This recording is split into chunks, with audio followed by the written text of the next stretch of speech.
আমি খুব দায়িত্ব নিয়ে বলছি, ইশরাক এই ধরনের ছেলে না যে সে আপনি আপনারা আজ পর্যন্ত দেখেন না ইশরাকের এই চরিত্র যে জোর করে যায় তালা ভাঙবে, জোর করে যায় নিজেই শপথ নিয়ে তারপরে মেয়র হয়ে যাবে।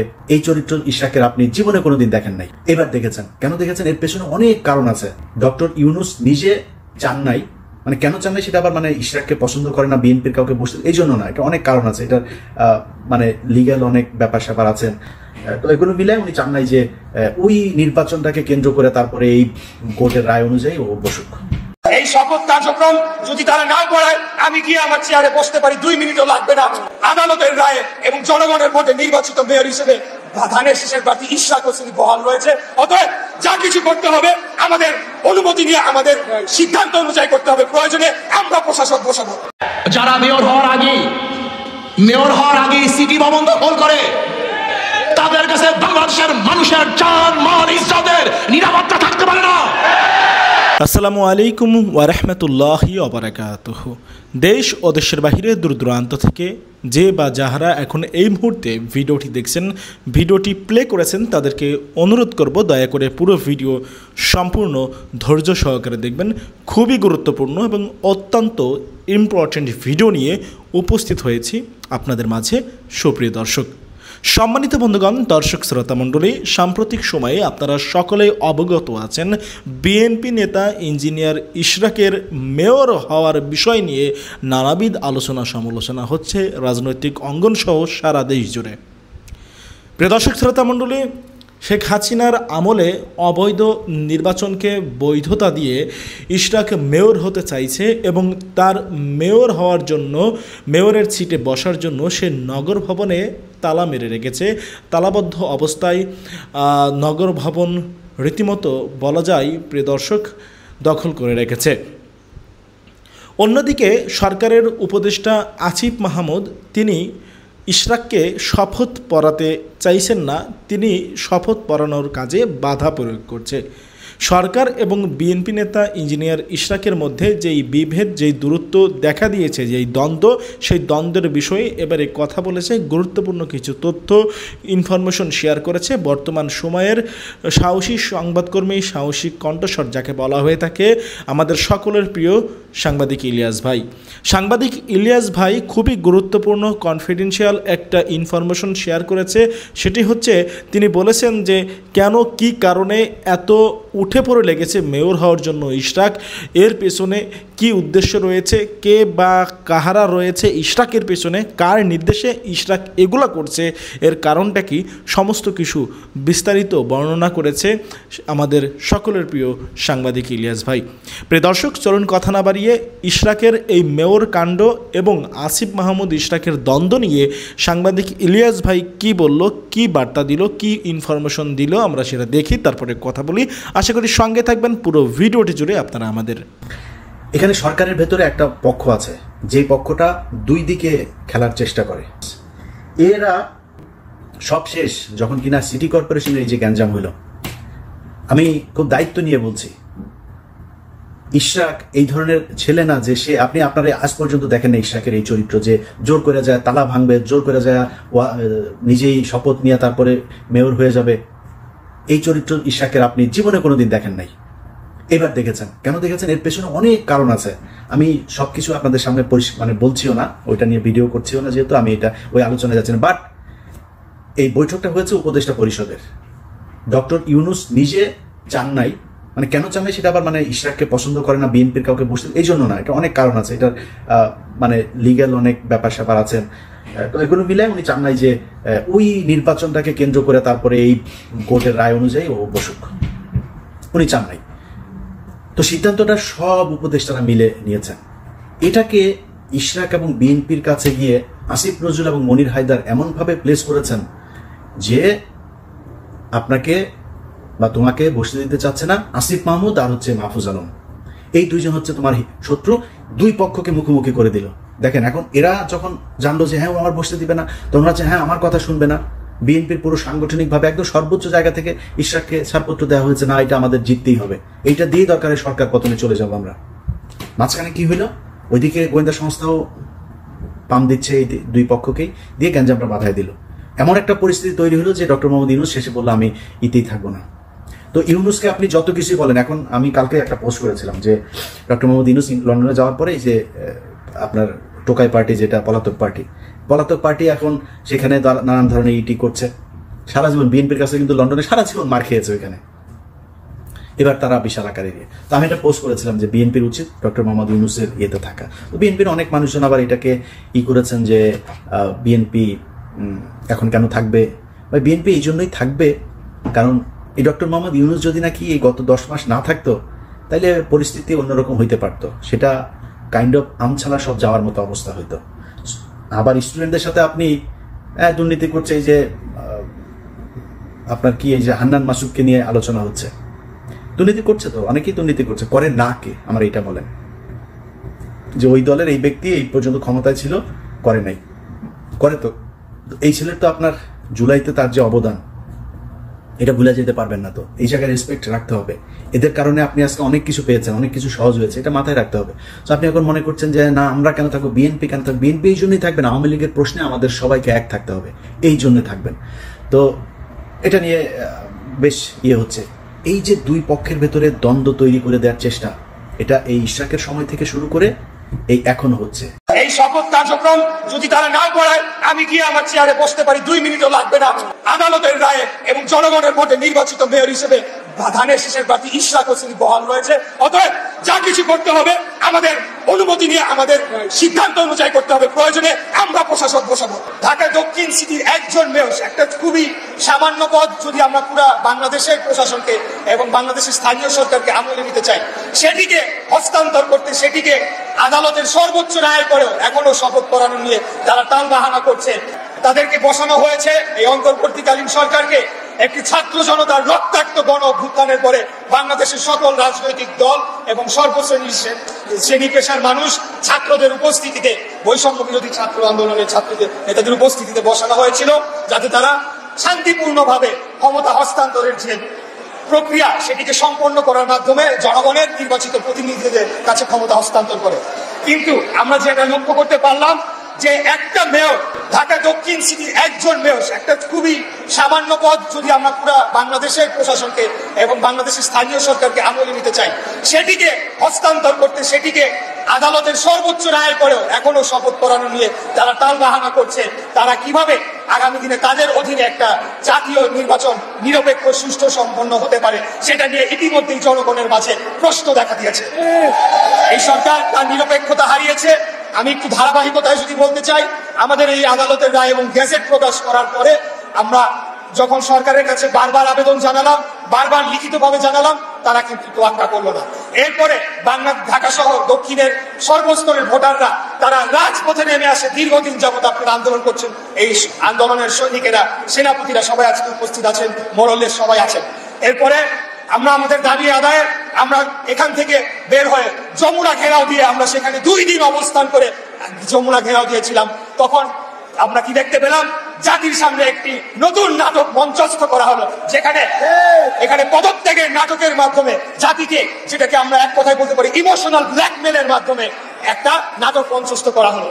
আমরা এখান থেকে স্পষ্টভাবে বলতে চাই, রাষ্ট্র পরিচালনা কোনো আবেগের বিষয় নয়। এখানে 18 কোটি মানুষের জীবনযাত্রা, জীবিকা নির্বাহ করার বিষয় রয়েছে। অতএব আবেগ দিয়ে এই রাষ্ট্র পরিচালনা যখন মন চায় নিলাম, যখন আমি একটু বেজার হলাম তখন আমি পদত্যাগ করে চলে গেলাম। এই ধরনের কর্মকাণ্ড কিন্তু আসলে জনগণের কল্যাণময় কিছু হবে না, বাংলাদেশের রাষ্ট্রকে কোনো ভালো জায়গার দিকে নিয়ে যাবে না। তাই আমরা বলতে চাই, আজকে পর্যন্ত আমাদের দল বর্তমান অন্তর্বর্তীকালীন সরকারের মাননীয় প্রধান উপদেষ্টা ডক্টর মোহাম্মদ ইউনুস সাহেবের প্রতি পূর্ণাঙ্গ আস্থা রেখেছে বিধায় গতকাল আমার দলের পক্ষ থেকে একটি প্রতিনিধি দল বৈঠক করে এসেছে এবং সেই বৈঠকে আমাদের বাংলাদেশ জাতীয়তাবাদী দলের স্থায়ী কমিটির অন্যতম সদস্য জনাব সালাউদ্দিন আহমেদ সাহেব, উনি স্পষ্ট করে আমাদের বার্তাগুলা, দাবিগুলা দিয়ে এসেছে। ইতিপূর্বে আমরা যখন যমুনা ঘেরাও দিয়ে অবস্থান করেছিলাম, তখন কি হলো, এই নাটক মঞ্চস্থ করার পরে আমাদেরকে বলা হলো যে এটার একটা সমাধান হবে এবং আমরা যাতে অন্তত জনদুর্ভোগের কথা চিন্তা করে আমরা রাজপথটা ছেড়ে দিয়েছিলাম। কারণ নির্দেশনায় না, আমরা নিজের সিদ্ধান্তে আমরা তখন জনভোগান্তির কথা চিন্তা করে আমরা রাজপথ ছেড়ে আমরা ভেবেছিলাম এই সরকার এটাকে সুরাহা করবে, কিন্তু না।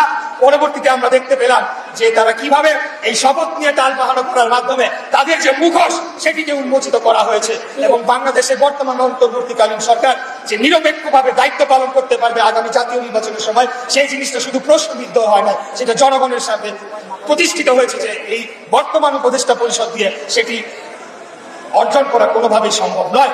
এই শপথ কার্যক্রম যদি তারা না করায় আমি গিয়ে আমার চেয়ারে বসতে পারি, 2 মিনিটও লাগবে না। ঢাকা শহরের জনগণ বারে বারে আমাকে আহ্বান জানিয়েছে কেন আমি শহীদ মিনারে গিয়ে ঢাকাবাসীকে সাথে নিয়ে শপথ করে দায়িত্ব পালন বা দায়িত্ব গ্রহণ আমি নিজেই কেন নিয়ে নিচ্ছি না। তখন আমরা বলেছি যেহেতু আমরা একটা নিয়মতান্ত্রিক রাজনৈতিক দল, আমাদের দলের পক্ষ থেকেও আমাদের নেতা বিশেষ করে জনাব সালাউদ্দিন আহমেদ বারবার বিভিন্ন পর্যায়ে যোগাযোগ করেছে। আমাদের আইনজীবী নেতা যারা রয়েছেন barrister Mahbubuddin Khokon, barrister Kaiser Kamal, barrister Kajal সহ সবাই বারবার নির্বাচন কমিশন এবং স্থানীয় সরকার মন্ত্রণালয় আমাদের সাবেক সচিব জনাব মুর্শিদ রহমান সাহেব রয়েছেন, ওনারা বারবার আমাদের পক্ষ থেকে যোগাযোগ করেছেন। কারণ আমরা নিয়মতান্ত্রিক রাষ্ট্র পরিচালনায় বিশ্বাসী, আমরা চাই না কোনো ধরনের একটা বাজে উদাহরণ সৃষ্টি হোক। কিন্তু এই সরকারকে এখন বাধ্য হয়ে বলতে হচ্ছে আপনারা যদি অবিলম্বে শপথ গ্রহণের অনুষ্ঠানের ব্যবস্থা না করেন তাহলে ঢাকা শহরের দক্ষিণের ভোটারদেরকে সাথে নিয়ে আমি নিজেই শপথ করে আমি আমার চেয়ার গ্রহণ করব এবং নগর ভবন কিভাবে চলবে সেটা ঢাকাবাসী নির্ধারণ করবে। কোন বহিরাগত উপদেষ্টা বা বহিরাগত কোন প্রশাসক দিয়ে এই নগর ভবন পরিচালনা করতে দেওয়া হবে না, হবে না, হবে না। এটাই আমাদের শেষ কথা, এটাই আমাদের শেষ বার্তা। আমি সর্বশেষ যে কথাটি বলতে চাই, আপনারা জানেন যে আমাদের সামনে ঈদ, কোরবানির ঈদকে সামনে রেখে জনভোগান্তির কথা এবং জনগণের যাতায়াতের কথা মাথায় রেখে চিন্তা করে আমরা আমাদের বর্তমান যে নগর ভবন অবরোধ এবং ঘেরাও যে কর্মসূচি সেটাকে কিছুটা শিথিল এবং কিছুটা বিরতি নেওয়ার সিদ্ধান্ত নিয়েছি। এর পরবর্তীতে ছুটির পরে যখনই আমাদের এই শপথ গ্রহণের অনুষ্ঠানের বিষয়ে সরকারের পক্ষ থেকে স্পষ্ট কোনো বার্তা যদি না আসে, আমরা তখন ঢাকার দক্ষিণের স্তরের জনগণ এবং ভোটারদের সাথে নিয়ে দুর্বার আন্দোলন করে তোলার মাধ্যমে ঢাকাবাসীর ভোটের অধিকার প্রতিষ্ঠা করব। আজকে আমরা যদি আমাদের মূল যে লক্ষ্য ছিল যে বাংলাদেশে একটা সুষ্ঠু, সঠিক, অংশগ্রহণমূলক, গ্রহণযোগ্য, নিরপেক্ষ নির্বাচন, জাতীয় নির্বাচনের মাধ্যমে জনগণের সরকারকে রাষ্ট্র ক্ষমতায় নিয়ে যেতে হবে, সেটা যদি আমরা অর্জন করতে চাই তাহলে এই যে নগর ভবন কেন্দ্রিক যে আন্দোলনটা তৈরি হয়েছে এই আন্দোলনকে আর তার চূড়ান্ত লক্ষ্যে না নেওয়া পর্যন্ত আমরা মাঠ থেকে যাব না। এবং আমরা স্পষ্ট ঘোষণা দিতে চাই কোন বহিরাগত প্রশাসক, কোন বহিরাগত উপদেষ্টা কাউকে এই নগর ভবনে প্রবেশ করতে দেওয়া হবে না, এটা আমাদের সিদ্ধান্ত। এবং সেটা বাস্তবায়ন করার জন্য আমি নগর ভবনের ঢাকা সিটি দক্ষিণ কর্পোরেশনের সর্বস্তরের কর্মকর্তা কর্মচারী বৃন্দ সহ এখানে উপস্থিত সকলেই যারা এক একজন দীর্ঘ 5 বার 6 বার নির্বাচিত কাউন্সিলর, ওয়ার্ড কমিশনাররা রয়েছে, সব ঢাকার ভোটাররা আমরা এখানে রয়েছি। আমরা সবাই ঢাকার জনগণ, ঢাকার ভোটার, ঢাকার স্থানীয়। অতএব আমাদের নির্দেশনা ছাড়া এই নগর ভবন বহিরাগত দিয়ে আমরা চালাতে দেব না। এই অন্তর্বর্তীকালীন সরকারকে বুঝতে হবে যে এখন পর্যন্ত আদালতের রায়ে এবং জনগণের ভোটে নির্বাচিত মেয়র হিসেবে ধানের শীষের প্রার্থী ইশরাক হোসেন বহাল রয়েছে।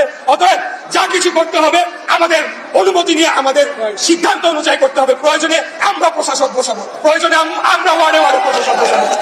যতদিন না পর্যন্ত আগামী নির্বাচন অনুষ্ঠিত হচ্ছে ততদিন পর্যন্ত আইনগতভাবে সর্বোচ্চ ক্ষমতা এই নগর ভবনের যে সকল কার্যক্রমের অধিকার একমাত্র কেবল আমাদের কাছেই রয়েছে। এটাই হলো আমাদের বার্তা, এটাই হলো আমাদের শেষ কথা।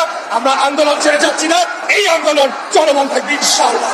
যারা মেয়র হওয়ার আগে সিটি ভবন দখল করে তাদের কাছে বাংলাদেশের মানুষের জান, মাল, ইজ্জতের নিরাপত্তা থাকতে পারে না। না, এদেরকে আর বাংলাদেশের মানুষ কোনো অবস্থাতেই গ্রহণ করবে না। অনেকেই ভাবছেন আগামীতে অমুক দল ক্ষমতা আসবে, গুড়ে বালি। আপনি কি জানেন বাংলাদেশের নতুন ভোটাররা, প্রায় 38% ভোটাররা ধানের শীষ কি জিনিস জানিই না। জিয়াউর রহমান সাহেবের আদর্শ এদেশের মানুষ শুনতে চায় না। যখনই নতুন ভোটারের কাছে জিয়াউর রহমান সাহেবের আদর্শ কথা বলা হবে তখন তারা জিয়াউর রহমানের আদর্শ কি বলবে? যে জিয়াউর রহমানের আদর্শ মানে হল চাঁদাবাজি করা, খুন করা, অবৈধ দখল করা, জুলুম করা, অত্যাচার করা, বিচার করা। আপনারা কি দেখেছেন? পত্রিকায় দেখেছেন, বক্তব্য শুনেছেন। ইশরাক সাহেবের ওকিলরা, বিচারক তো বলেছেন যদি ইশরাকের পক্ষে রায় দেন তো ওখানে থাকবেন, বসবেন, রায় না দিলে ওখানে বসতে পারবেন না। যারা জোর করে নিজেদের পক্ষে রায় নিয়ে আসে তাদের মাধ্যমে দেশের বিচারালয় কোনোদিন নিরাপদ থাকতে পারে না। শুধু বিএনপিদের মধ্যে অবৈধ হত্যা হয়েছে 127-এর উপরে। শুধু বিএনপিকে হত্যা করেছে 127-এর উপরে। এতদিন আমরা জানতাম জাহান্নামের আগুনে এক জাহান্নাম আর আকা জাহান্নামকে খেয়ে ফেলে। এখন আমরা কি দেখছি? এক বিএনপি আর এক বিএনপিকে খেয়ে ফেলছে। শুধু কি তাই, ছাত্র দলের ছাত্ররা বিএনপির মূল দলের কাছে চাঁদা চেয়েছে, চাঁদা না দেওয়ার কারণে তাদেরকে হাত পা ভেঙে দিয়েছে। যাদের কাছে নিজেদের দলের মানুষ নিরাপদ নয়, তাদের কাছে বাংলাদেশের কোনো নাগরিক নিরাপদ হতে পারে না। যেই দলের এক দল আর এক দলকে, এক সংগঠন তার অঙ্গ সংগঠনে চাঁদা দিতে হয়, সেই দলের কাছে বাংলাদেশের কোনো ব্যবসায়ী নিরাপদ থাকতে পারে না। যেই দলের মানুষকে খুন করে, সেই দলের কাছে বাংলাদেশের কোনো মানুষের জান মালের নিরাপত্তা থাকতে পারে না। যেই দল কাউন্সিল করতে পারে না, নিজেদেরকে সংরক্ষণ করতে পারে না, নিজেদের মধ্যে শিষ্টাচার শৃঙ্খলা ঠিক রাখতে পারে না, তাদের মাধ্যমে বাংলাদেশের কোনো অবস্থাতেই শৃঙ্খলাবদ্ধ হতে পারে না। যারা নিজেরাই ঘোষণা দেয়, যদি নির্বাচনের তারিখ ঘোষণা করো তো করো, আমরাই ঘোষণা করব, যারা নিজেরা আইন তুলে নেয় তাদের মাধ্যমে এদেশের আইন নিরাপদ থাকতে পারে না। আজকে বাংলাদেশে যে মেধা সম্পন্ন ছাত্রগুলি আছে, ছাত্রীদেরকে সরকারি খরচে বিদেশে উচ্চ শিক্ষায় শিক্ষিত করার ব্যবস্থা হবে, যেখানে থাকবে না চাঁদাবাজি, যেখানে থাকবে দুর্নীতি, অত্যাচার, অবিচার, যেখানে নির্বিচারে খুন হবে না, হত্যা হবে না, ধর্ষিত হবে না কোনো মানুষ, যেখানে মানুষের বাক শক্তির অধিকার থাকবে, প্রত্যেকটা মানুষ জীবন নিয়ে আনন্দ উৎসাহের সাথে বসবাস করতে পারবে। এর কারণ বাংলাদেশ গড়ার জন্য আপনাদের এই রংপুরের আবু সাইদ বুক পেতে দিয়েছিল। এর মধ্যে আমরা মানুষের বৈষম্য দূর করতে চাই, মানুষের অধিকার ফিরিয়ে দিতে চাই, চাঁদাবাজ থাকবে না। কিন্তু আমরা কি দেখেছি আজকে 5ই আগস্টের পরে এই পর্যন্ত? শুধু বিএনপিদের মধ্যে অবৈধ হত্যা হয়েছে 127-এর উপরে।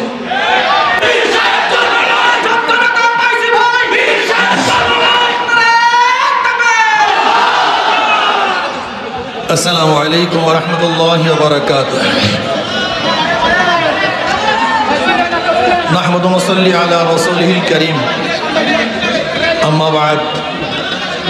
আউযু বিল্লাহি মিনাশ শাইতানির রাজীম। বিসমিল্লাহির রাহমানির রাহিম। ইনিল হুকমু ইল্লা লিল্লাহ। সাদাকাল্লাহুল আলিয়্যুল আযীম। সবাই বলি সাল্লাল্লাহু আলাইহি ওয়াসাল্লাম। ইসলামী আন্দোলন বাংলাদেশ রংপুর জেলা শাখা মহানগর কর্তৃক আয়োজিত আজকে এ সভার সম্মানিত সভাপতি, কেন্দ্রীয় নেতৃবৃন্দ, সকল স্তরের ইসলাম প্রিয় দেশপ্রেমিক ভাইয়ের আমার, ইসলামী আন্দোলন বাংলাদেশ কি ও কেন এ সম্পর্কে আমরা অনেকেই জানি। ইসলামী আন্দোলন বাংলাদেশ বিশ্বাস করে শুধু দেশ, দল এবং নেতা পরিবর্তনের মাধ্যমেই স্থায়ী শান্তি আসতে পারে না। এই ভূখণ্ড বারবার পরিবর্তন হয়েছে। এক সময় ব্রিটিশ ছিল, তাদের বিরুদ্ধে আমরা আন্দোলন করে ভারত করেছিলাম, আবার ভারতের থেকে আন্দোলন করে পাকিস্তান করেছিলাম, পাকিস্তান থেকে আন্দোলন করে বাংলাদেশ করেছিলাম, কিন্তু ভাগ্যের পরিবর্তন হয়নি।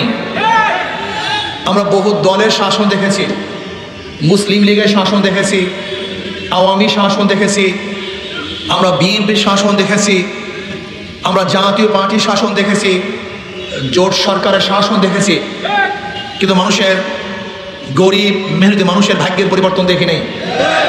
আমরা বহু নেতার শাসন দেখেছি, আমরা আইয়ুব খানের শাসন দেখেছিলাম, আমরা শেখ সাহেবের শাসন দেখেছি, আমরা জিয়াউর রহমান, সত্তার সাহেব, এরশাদ সাহেব এবং মহিলা নেতৃত্বের তো গজবের মধ্যে দীর্ঘদিন ছিলাম।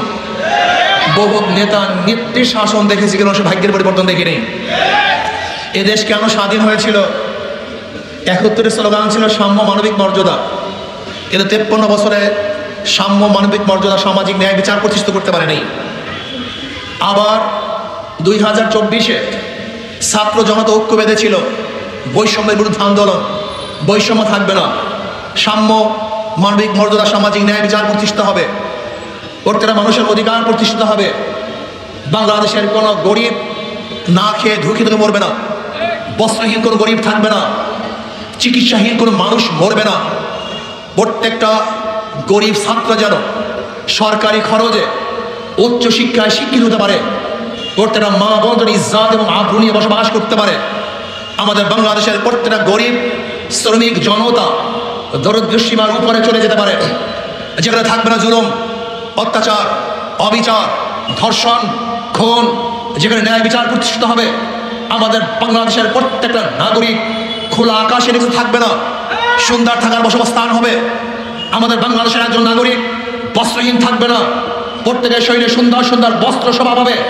বাংলাদেশের কোনো মানুষ তারা চিকিৎসাহীন থাকবে না, গরিবদের জন্য সুন্দর সুন্দর চিকিৎসার ব্যবস্থা হবে। আজকে বাংলাদেশের যে মেধা সম্পন্ন ছাত্রগুলি আছে, ছাত্রীদেরকে সরকারি খরচে বিদেশে উচ্চ শিক্ষায় শিক্ষিত করার ব্যবস্থা হবে, যেখানে থাকবে না চাঁদাবাজি, যেখানে থাকবে দুর্নীতি, অত্যাচার, অবিচার, যেখানে নির্বিচারে খুন হবে না, হত্যা হবে না, ধর্ষিত হবে না কোনো মানুষ, যেখানে মানুষের বাক শক্তির অধিকার থাকবে। প্রত্যেকটা মানুষ জীবন নিয়ে আনন্দ উৎসাহের সাথে বসবাস করতে পারবে। এরকম বাংলাদেশ গড়ার জন্য আপনাদের এই রংপুরের আবু সাইদ বুক পেতে দিয়েছিল। বুকের মধ্যে আমরা মানুষের বৈষম্য দূর করতে চাই, মানুষের অধিকার ফিরিয়ে দিতে চাই, চাঁদাবাজ থাকবে না। কিন্তু আমরা কি দেখেছি আজকে 5ই আগস্টের পরে এই পর্যন্ত? ভাই আমার, আপনারা কি চান? কত রক্ত দিবেন? আবু সাইদ কতবার জন্ম নেবে? আমরা অবৈধ সরকারকে ক্ষমতা আনার জন্য, অবৈধ ব্যক্তিদেরকে, চাঁদাবাজদের ক্ষমতা আনার জন্য আর এক ফোঁটা রক্ত ঝরাতে চাই না। আমরা দুর্নীতিবাজ চাঁদাবাজদেরকে আর ক্ষমতায় দেখতে চাই না। আমরা কি চাই? ইনসাফগার, আল্লাহ ভীরু, আদর্শবান, ন্যায় নীতিবান, যারা নিজেরও চাঁদাবাজি করে না, তাদের মাধ্যমে চাঁদাবাজি বন্ধ হওয়া সম্ভব। যারা দুর্নীতি করে না, তাদের মাধ্যমে দুর্নীতি বন্ধ হওয়া সম্ভব। যাদের হাতের মধ্যে অবৈধ খুনের রক্ত নাই, তাদের মাধ্যমে দেশের অবৈধ খুন বন্ধ হওয়া সম্ভব। যারা ধর্ষণ করে না, ইফটিজিং করে না, তাদের মাধ্যমে আমাদের মা বোনদের নিরাপত্তা সম্ভব। কিন্তু যাদের মাধ্যমে এদেশের মানুষ অবিচার অত্যাচারিত হয়, তাদের মাধ্যমে এদেশের মানুষের জুলুম অত্যাচার বন্ধ হওয়ার কোনোদিন সম্ভব না। আমি বারবার একটা কথা বলতে চাই, ওদের কথার মধ্যে এবং মার্কার মধ্যে ধোঁকাবাজি। ধানের শীষ গরিবদের মার্কা, ধান কাটে কারা? গরিবরা। কিন্তু যারা ধানের শীষ নির্বাচন করে তারা ধান কাটতে পারে না। নৌকা চালায় কারা? গরিবরা, গরিবদের প্রতীক। কিন্তু যারা নৌকা মার্কা নির্বাচন করে তারা নৌকা চালাতে পারে না। নাঙ্গল কাদের প্রতীক? কিন্তু যারা নির্বাচন করে তারা নাঙ্গল বইতে পারে না। কুঠার কাদের প্রতীক? গরিবদের। কিন্তু যারা কুঠা দিয়ে নির্বাচন করে তারা কাঠ কাটতে পারে না। গরুর গাড়ি কাদের প্রতীক? গরিবদের। কিন্তু যারা গরুর গাড়িতে নির্বাচন করে তারা গরুর গাড়িতে চালাতে, তার মানে কি? ওদের কথার সাথে মার্কার সাথে ধোঁকাবাজি আছে। ওরা গরিবদেরকে ধোঁকা দেয়। ইসলামী আন্দোলন বাংলাদেশের মার্কা কি? হাত পা। যে নির্বাচন করে সেও চালাতে পারে, যারা করে তারাও চালাতে পারে। কারেন্ট ফেল করে কিন্তু হাত পাকা ফেল করে না। ধানের শীষ বুকি নিয়ে কেউ ঘুমায় না, নাঙ্গল বুকি নিয়ে কেউ ঘুমায় না, নৌকা বুকে নিয়ে কলিজার উপরে নিয়ে কেউ ঘুমায় না। কিন্তু হাত পাকে এমন এক বুকে ঘুমের সময় বুকের উপরে থাকে, কলিজার উপরে থাকে।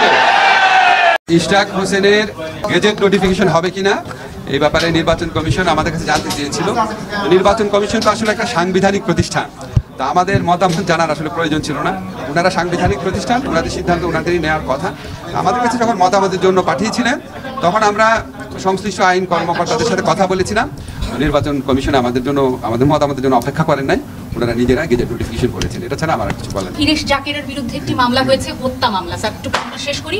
কিন্তু ওনাকে দেখা গেছে যে উনি যখন জুলাই আন্দোলন চলছিল উনি ওনার প্রোফাইল লাল করেছেন, উনি নানা ধরনের স্ট্যাটাস দিয়েছেন। গতকালকেও প্রথম আলো একটি নিউজ করেছে যে মামলাগুলি বাণিজ্যিক কারণে বিদ্বেষমূলক কিনা। স্যার সরকার, আচ্ছা আমি আপনাদের একটু কাইন্ডলি বলি শোনেন, বাংলাদেশের আইনে কোথাও তো মামলা করার ক্ষেত্রে আপনার কোনো বাধা দেওয়া নাই, যে যার মতো মামলা করছে।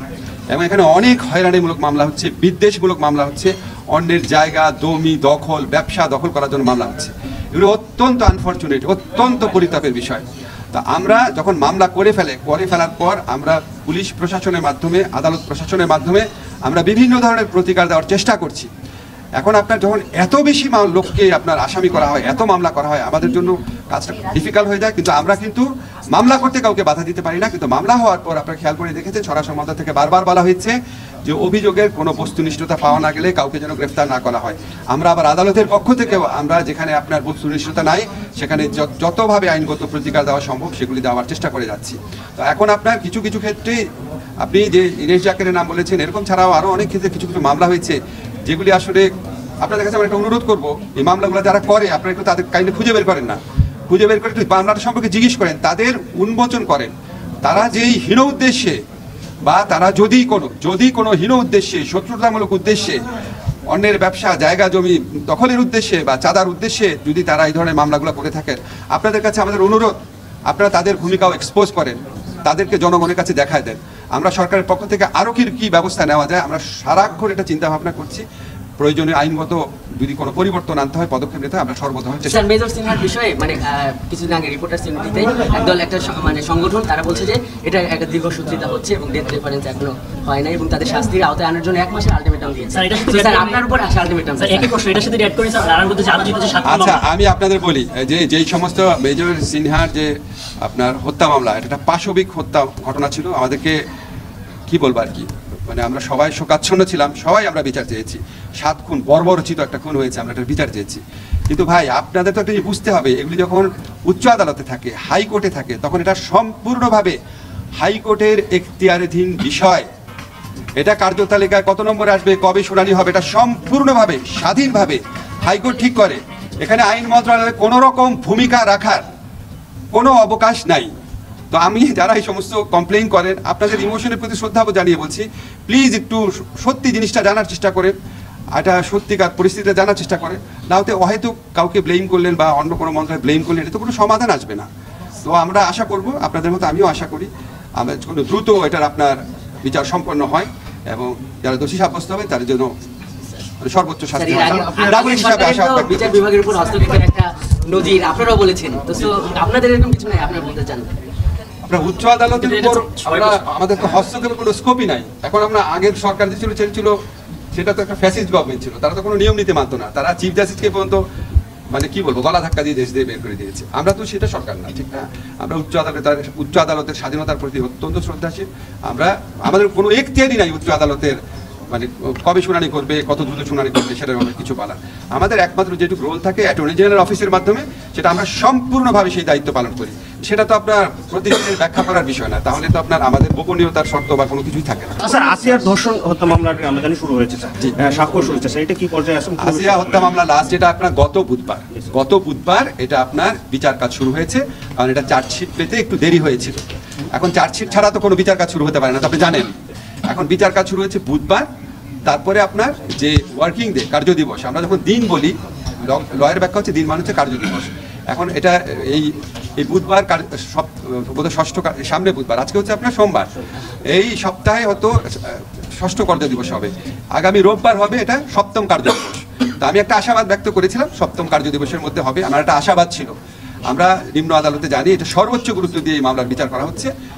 সম্মানিত বন্ধুগণ, দর্শক শ্রোতা মণ্ডলী, আপনারা দেখতে পারলেন। ব্যক্তিগত মতামত অভিব্যক্তি অবশ্যই কমেন্ট করে জানাবেন আপনারা কি বলতে চান, আপনারা কি বলবেন।